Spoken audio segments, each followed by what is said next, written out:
VGK falls to the Avalanche 3-2 in preseason game number 2. The Avs played a physical game last night, and Logan Thompson was in the cage for the first time since March. We'll talk about that when we return right here on Locked On Golden Knights.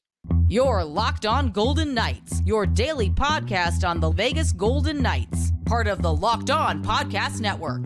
Your team every day.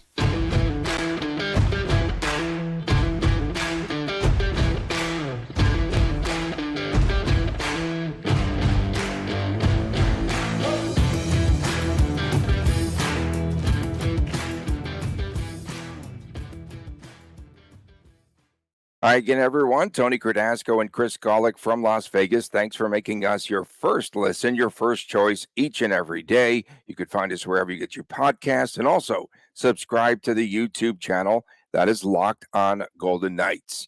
We are brought to you today by FanDuel. Right now, new customers get $200 in bonus bets guaranteed when you place just a $5 bet. Go to FanDuel.com/LockedOn and kick off the NFL season. So, Chris, last night, a lot of a very physical game last night by the Colorado Avalanche. A little bit of headhunting. It was a pretty physical game. VGK finally matched the physicality later in the game. Slow start for the Golden Knights in Denver last night. They fell to the Avalanche 3-2. They went about 16 minutes plus, I think, without even a shot on goal. And veterans in the VGK lineup last night, well, the fourth line got the start.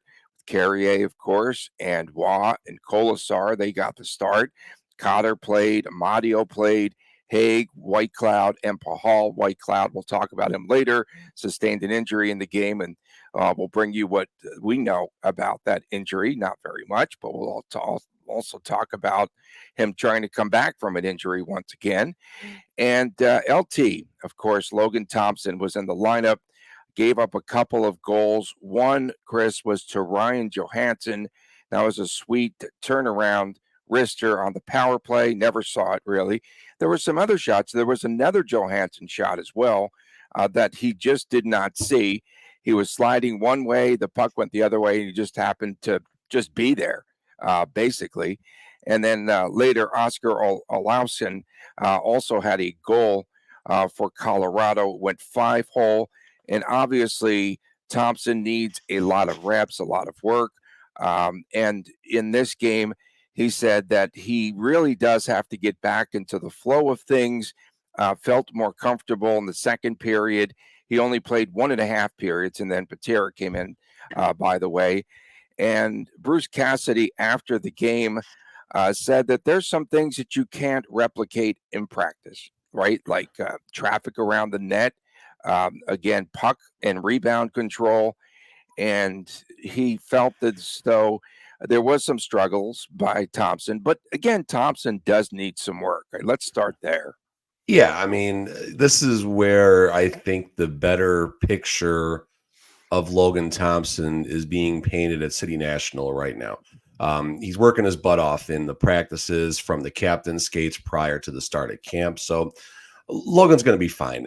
It wasn't the best preseason game for a goaltender, but given Logan Thompson's circumstance, he hasn't been in game activity since mid-February or late February, if I'm not mistaken, or was it March when he tried to get back in? But it was March. It was March when he tried to get back for that one game and then was done.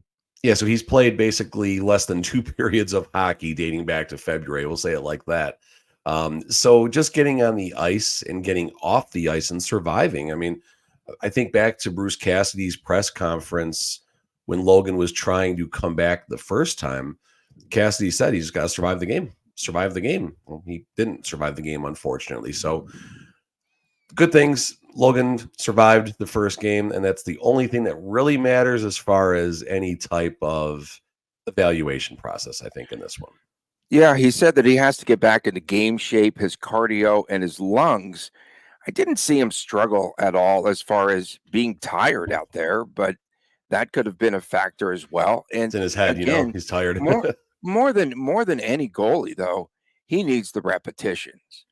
more Of than anyone course. on that Of team, course. right? He's the one that has to get into some sort of a rhythm before the start of the season.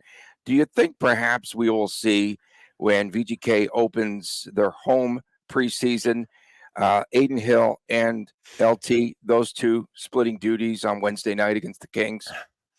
I think if they're going to split duties, I don't think it's going to be the two starters. I think it's kind of awkward for one of the starting netminders to go through the stretching process and whatever it is that they have to do to come into a game halfway through. Like pitchers, right? They got their stuff they like to do, how they spend their day and all of that, and they're stretching beforehand and all of that. So I think it would be probably Aiden, and then take your pick of. I don't think it'll be Patera. I mean, it could be Patera. Might really want to get him involved. Otherwise, maybe Papirni gets his first shot. Who knows? But I got a good feeling Aiden Hill's at least going to start Wednesday night's game and maybe go for like 2 periods, and then they have a pitching change after that. There you go. We go to the bullpen. Go to the bullpen. Yeah, he definitely has to get LT some of the rust off of him. He has to just get his confidence back too, he said after the game as well, facing 12 shots on goal. And then they brought in Yuri Patera, and he came in midway through the second period, accounted for himself pretty well. But again, there was this long stretch where VGK just could not even put a shot on goal. And we get it. These lines are just mixed and matched, and it's going to take some time for some chemistry to happen, if it even does in the preseason. I think, what we'll talk about takeaways, but what do you think that Bruce Cassidy would like to see from VGK in the upcoming games here in the preseason, as far as development, improvements, and what have you? I would say good habits. I would say good decisions, and the lines will take care of themselves. I don't think there's a whole lot of concern or a whole lot of mystery at this point for how the lines are going to shake out. So I think it's about, and I'm just more or less talking about the vets right now, but good decisions, not turning the puck over in bad spots, and setting a good example for the rookies and the prospects who, might get to step on the ice with a Jack Eichel or a Mark Stone or a William Karlsson or a Marchessault, kind of stuff like that. Do you think preseason's more physical than we've seen in the past? It's always going to be physical because people are competing for roster spots. I mean, just imagine if Fleming gets a shot out there, what it's going to be like. He's going to be Would hitting have been a everything that great moves. game for him last night. Oh my goodness, that would have been fun. Yeah, no, definitely. And the preseason games are definitely filled with a lot of physicality. You're going to see a lot of hits, and boys are trying to make names for themselves. And you put someone on their butt, people remember you. On Patera, Curtis McDermott with a check on Nick Hague, and then just takes the puck away from Hague on the sidewall and skates in and bull rushes the net. And at that point, it made it a 3-1 game. And then VGK just came back after that. But what did you notice from Patera last night? Everyone was, and even including myself, I guess, was kind of concerned after watching the first preseason game. And Patera needs the reps too. I mean, he's not obviously one of the two, starters at this point, but Patera is going to be involved this season. And it was good to see him bounce back and only let one behind him and, basically half the game. Whereas he got 5 pucks behind him in 2 periods in the first game. And, we'll talk more about the reactions in a little bit here, but it was a tough game on a back-to-back situation and the travel and all that stuff. And, Oh, come on.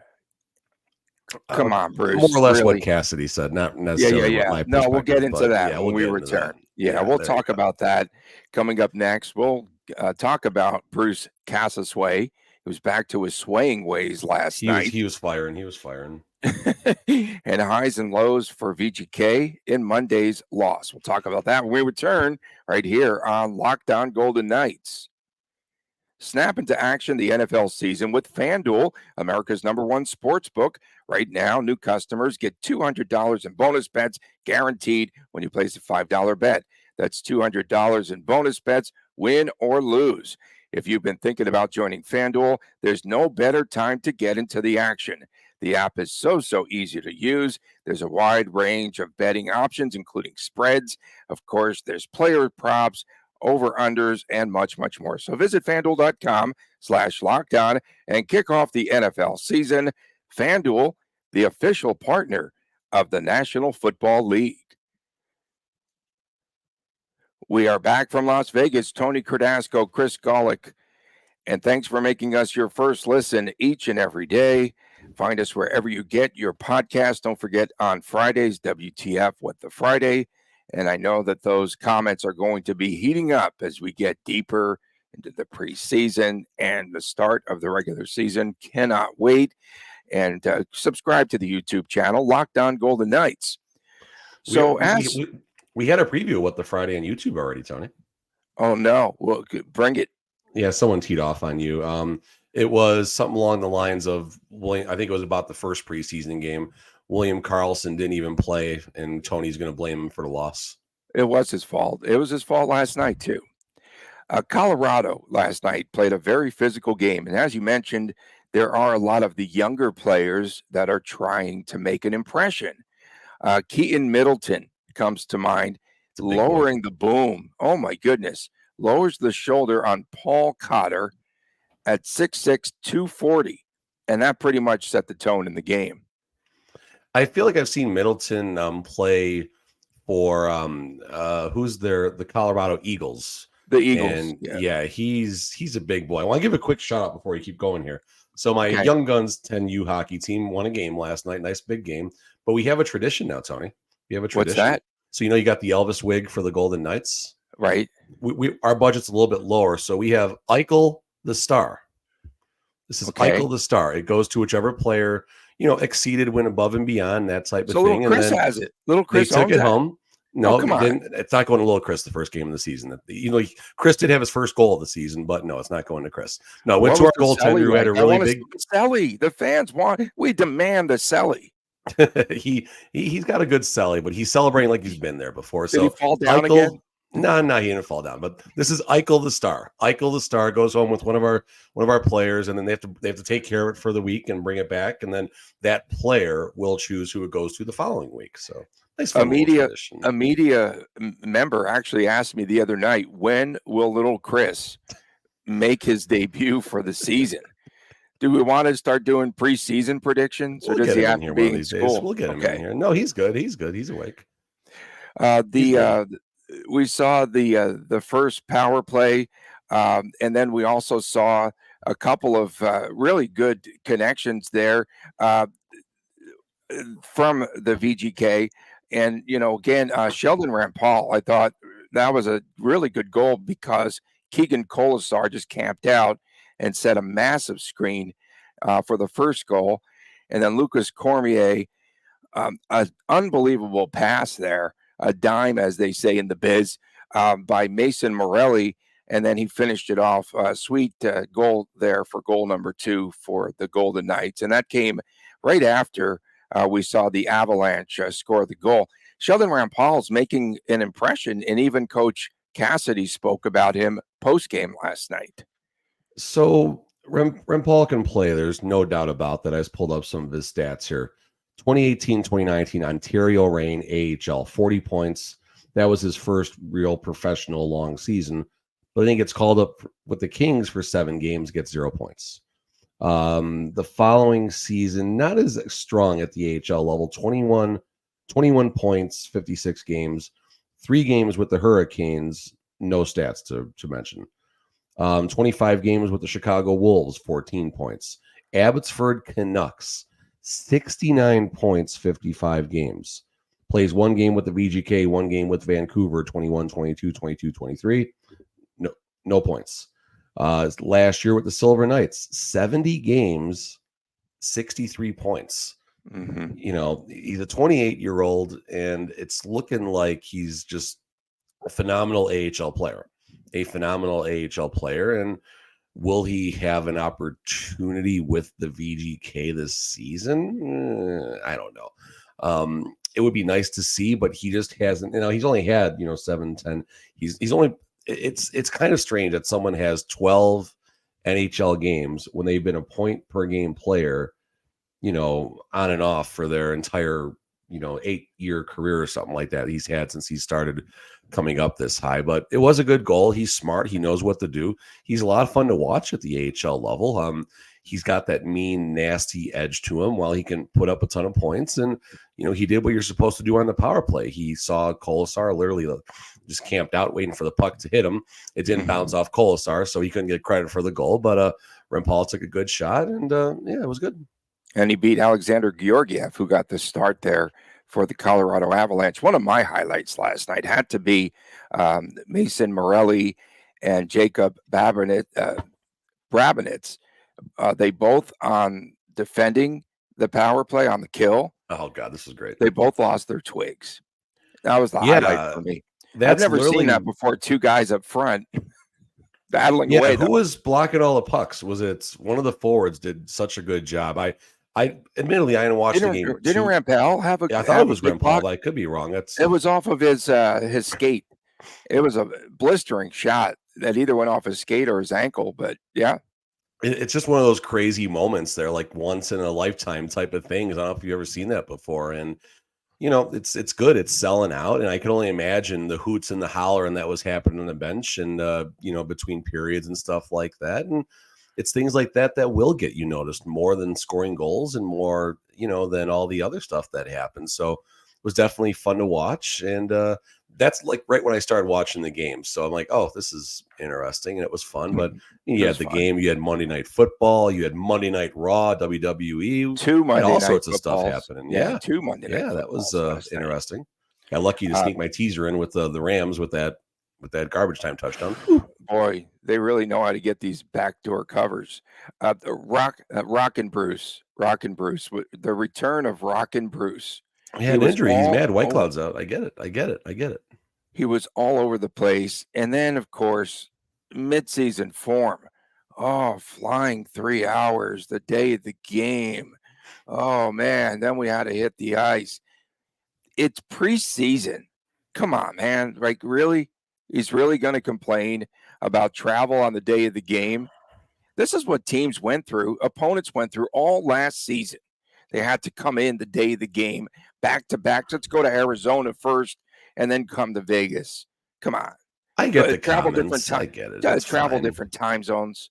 It's rigged, man. The other comment that was a little more important besides that was talking about how to rim the puck on the boards, manage the pucks a bit better and stuff like that. Cassidy felt the players would be a little bit tired, but like you said, this isn't a regular season game where the players that were flying. I mean, Paul Cotter was the only player who went back to back, which kind of surprised me because Cassidy mentioned, I believe last Thursday when I was at practice, that they were going to have to see what happens, like with the veteran minimum and stuff like that. So you have to dress 8 veterans.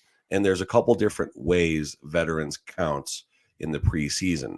I think if they're this year's first round draft pick, that's the easy one. On 100, it's either 50 or 100 total NHL games and like 30 games in the previous season. So I was counting up and down the roster, and with Logan Thompson playing, that was 8. So maybe I missed something in my counting, but I wasn't sure why Cotter had to go back to back. But they definitely want to see Cotter in action a lot.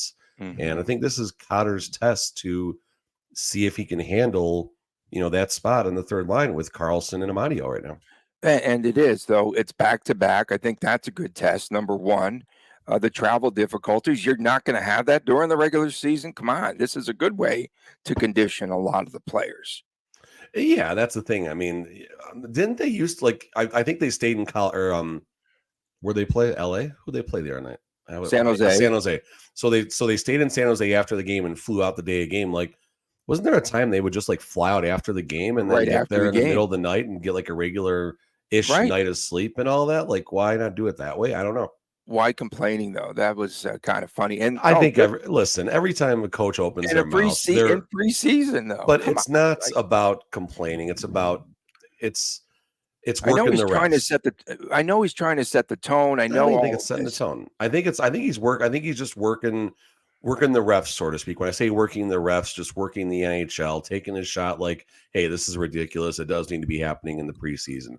I'm not saying I agree with that, but every time something I've definitely learned, and not that I needed to get into the media side to learn this, but every time the coaches, the general managers, when they're talking, the media becomes the pawns at this point. Call it what it is. They We're the manipulate. ones who are going to get the information out there and do our best to talk about what they're saying. But, they want us talking about this because just maybe there's an off chance that somewhere in the AHL they see two podcasters talking about Bruce Cassidy complaining about having a short turnaround, or they go on other places on Twitter, other media sites that follow the Golden Knights. And it's all just about working the system. So don't put too much stock. I know it tilts you, Tony, but don't put too much stock into it.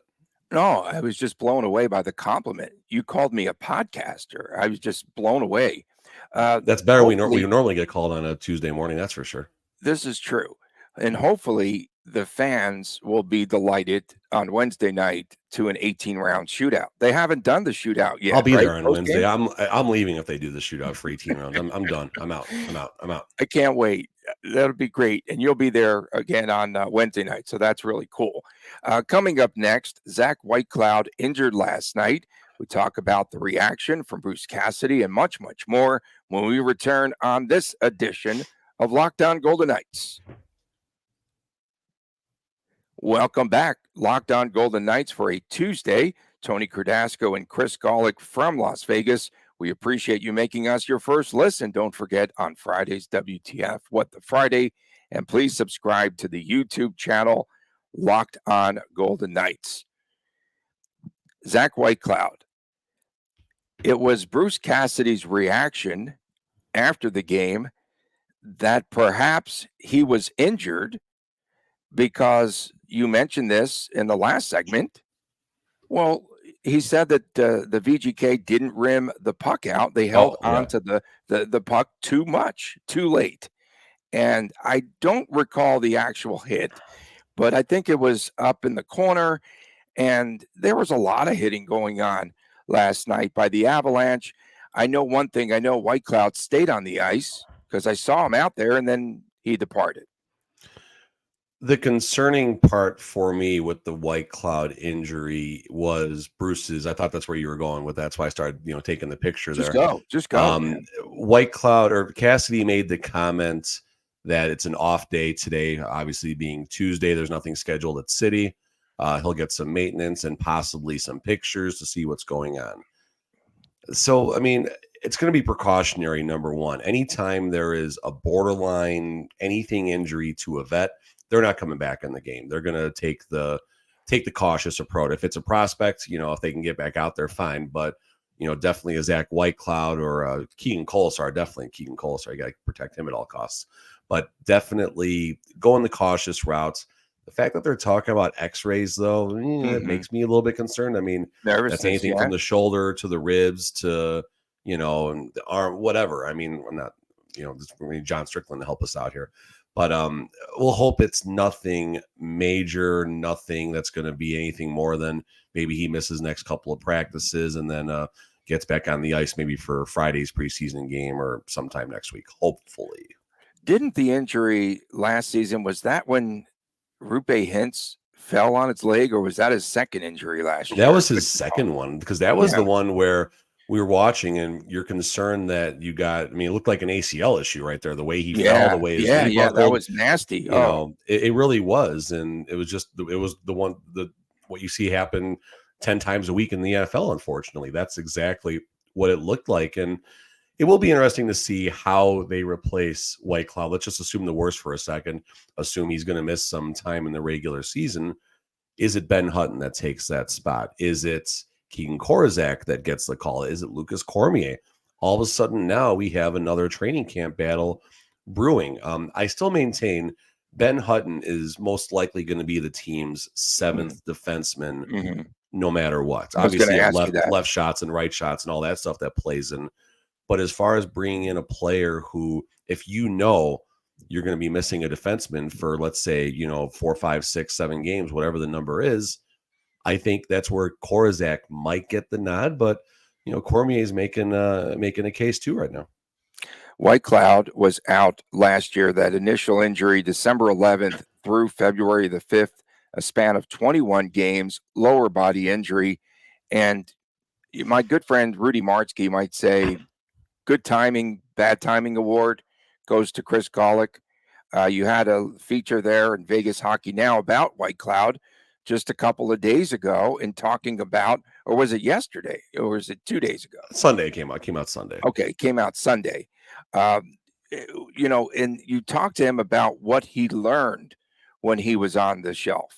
Can you share that with our listeners? Of course. Yeah, no, I really, selfishly, I enjoyed writing the piece because I was talking to Whitecloud Thursday at camp just about what he had learned from his time away during the previous season. So to set the scene, February, I asked Whitecloud what he is learning about his game because he had just missed the timetable. You said almost he a month and a half. He forgot about that. He forgot about that conversation. He was he's up. Good. Yeah, that's fine. He was drunk. No, he was early. Whitecloud wasn't drinking yet. It was early in the night. No, too early. Not 16 beers in a cup. No, definitely not. At that point, okay, definitely not. But Whitecloud mentioned to me that the biggest thing he's learning about his game was how impatient he was, and he expanded a little bit. But then I reminded him of the conversation this past Thursday about what he had learned about his game and then how he had adapted, how he had, put that into use basically throughout the season. And one of the takeaways was he felt that maybe the impatient part wasn't the best answer. It was about positioning. It was about putting himself in the best possible place on the ice to conserve energy. But then right away he said, this is not being lazy. Don't confuse that. It's about knowing where the puck is going to go and anticipating. And it's a real good piece on Vegas Hockey Now. Definitely worth the few seconds to watch. All the interviews are up there as well. Pardon me. And then, Whitecloud, he gives very honest takes of himself. I did ask him because he mentioned about conserving energy, and I expected kind of a lighthearted answer, but he stayed pretty serious. I said, listen, how do you conserve energy when you're out there with someone like Connor McDavid? And right away he said, listen, there's a lot of great people here you learn from. He mentioned all 5 of his other defensive, partners out there on the ice and how you learn from what they do. And you just kind of keep going. So Whitecloud, he's going to be wearing a letter on this team at some point. And if he does have a long career here in Vegas, like I'm talking 7-8 years from now, there's a shot he's the next captain of this team after Mark Stone.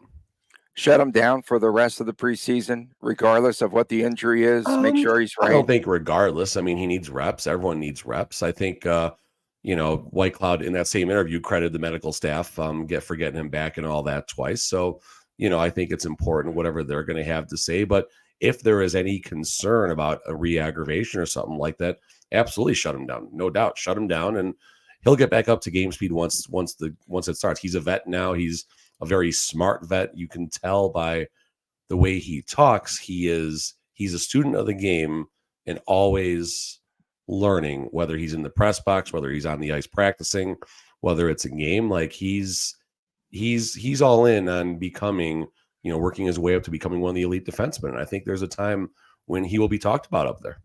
Yeah. And all of this because VGK didn't rim the puck out of the zone. The 2 veterans made mistakes last night. Key turnovers.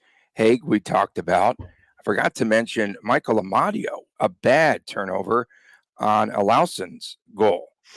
And the veterans are supposed to be setting the tone and setting an example. And if they're just holding on to the puck too long, then that's an issue right now. They have to fix that fast. Well, that's what I didn't like about the first preseason game against San Jose.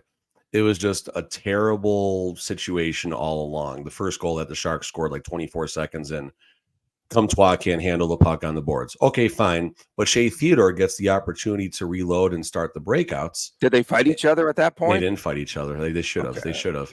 Yeah. And then just a terrible breakout pass that goes to Paul Cotter's forehand, where it should go on the backhand on the boards. And Cotter just inexplicably basically tries to one-hand it and tip it out of the zone. And, a few seconds later, it's in the back of the net. So it's preseason. I get that we shouldn't overreact to it, but the vets do need to buckle up a little bit. And I know some people are going to make comments that we're jumping on the vets a little bit here. Trust me, I feel strongly that Cassidy is going to be a little stronger a little stronger opinionated on how some of the vets have started the preseason versus the puppy dogs that me and Tony are talking about it. So I wanted to ask you though, even though again it's preseason, did you see any sort of improvement from the first to the second game? Again, the forecheck was good for Colorado last night. They went through that span where they didn't have a shot on goal for 16 plus minutes, and then the veterans turning the puck over. LT couldn't see the puck very well, but was there any improvement that you saw out of VGK last night from the first to the second game? My first takeaway: there's only one ref and two linesmen out there yesterday. That's kind of strange, but That's interesting. That's the pretty cool. referee and me. They lost their catching that. twigs too. Yeah. Yeah, no. I mean, listen, here's the VGK shot attempts: 6-4-4 by period, 14 shots. Like, that's definitely an alarming stat line. I mean, it's preseason, fine, whatever. Yeah, just let it fly though, right? Let it fly. And, fly. I mean, Yeah. listen, they were in the game the whole time. I guess if we're gonna try to have the glass half full, it wasn't a blowout like the San Jose game was. And Wednesday at home, first time, putting the home jerseys on, seeing the home fans getting the modified pregame intro. It's not going to be, for those of you going to the game on Wednesday, it's not going to be like a regular VGK production. It'll be fun. It'll be a lot of fun, but they hold Tickets back. are cheap. They hold back. Yeah, that's right. You did say game time. They were like $20 or something like that. Yeah, $19, which is still $30 out the door, which is not bad. That's not bad at all. No, I got a couple of my hockey players coming for their first Golden Knights game. I gave we had 2 donated from someone who does follow the show, and then I shot 2 of my season tickets over. So yeah, we'll have a little Young Guns party for the first preseason game. I hope the player that won the star is invited. He needs to be there. Everyone was invited. It's a matter of it being a school line, which players were Okay. able to make it. I got you. It was our goalie. He was so happy, Tony. He was so happy when he got it. Here's something that's going to bother Bruce Cassidy. Face-offs 16-7, won by Colorado, and that's an effort sort of statistic, and something I think when he looks at it, he's going to say we have to be better, right? I because he's again paying a lot of attention to detail. They don't want this team to slack or have that hangover after winning the cup. And I think that's why he's probably coaching this team hard, even in the preseason. I mean, sure, the faceoffs are what they are, but if Nick Waugh was 50%, I don't care because he was the only noteworthy center in this game. So I'd be curious what his particular line was. But I mean, listen, in case we do have to go 4 or 5, or 5, 6 centers deep, yeah, whoever else is out there taking those faceoffs, find a way. Coming up on tomorrow's show, of course, hopefully we hear some good news about Zach Whitecloud today. Not going to hear a word today. Not going to hear nothing but picture. Yeah. And VGK will have an off day today, so we don't expect too much news. And coming up tomorrow, we will preview the VGK against the Kings game. Oh, my goodness. They have reason to complain if they just flew back from Australia. I mean, it's not like 3 hours from stinking San Jose to Denver. We appreciate everyone tuning in, especially our everydayers. For my man, Chris. Oh, I'll hold all my comments till Friday. We appreciate you tuning in. For my man, Chris Golick, Tony Cardasco from Las Vegas, have a great day. We'll see you tomorrow right here on Locked On Golden Knights.